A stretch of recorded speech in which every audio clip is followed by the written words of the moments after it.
Church की घंटी बजते ही सन्नाटा टूट जाता और शाम की प्रेयर का समय हो जाता। मदर सुप्रिया सबके साथ मिलकर भजन गाती, लेकिन उनमें एक आवाज हमेशा अलग पहचान में आती, सिस्टर मैरी की, जो बाकी सबसे थोड़ी देर बाद बोलती थी। सिस्टर मैरी सबसे उम्रदराज नन थी और एक अजीब आदत थी उनमें। वो कभी भी सीधे मुंह से बात नहीं करती थी, हमेशा पहले पीछे मुड़ती, अपनी गर्दन को एक असंभव कोण पर घुमाती और फिर बोलती। कहा जाता था कि कई साल पहले एक एक्सीडेंट में उनकी गर्दन की हड्डी टूट गई थी और ठीक से जुड़ नहीं पाई थी, पर यह तो शुरुआत थी। नए आए पादरी फादर थॉमस ने सबसे पहले इस पर ध्यान दिया।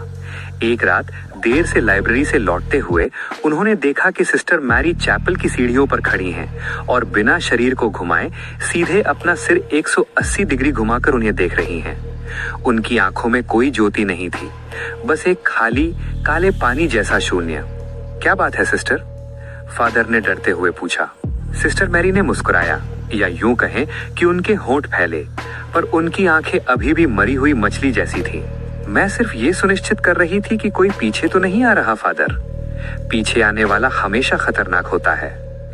फादर थॉमस ने उस रात को नजरअंदाज करने की कोशिश की, पर घटनाएं बढ़ने लगी।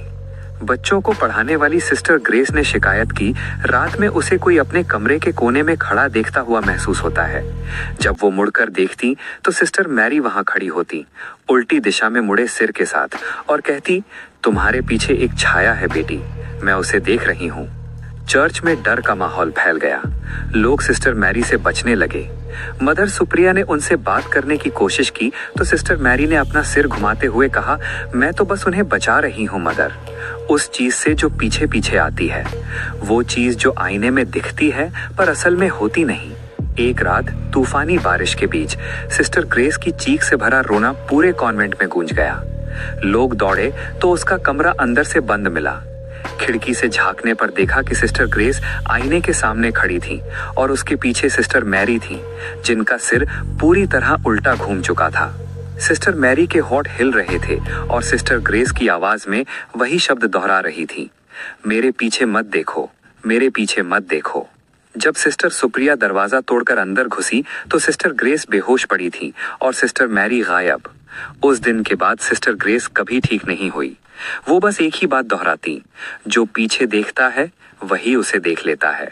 फादर थॉमस ने पुराने रिकॉर्ड खंगाले तो पता चला कि असली सिस्टर मैरी की मौत 50 साल पहले ही एक रहस्यमय हादसे में हो गई थी, जब उसकी गर्दन टूट गई थी। तब से कोई और ही उस रूप में कॉन्वेंट में रह रही थी।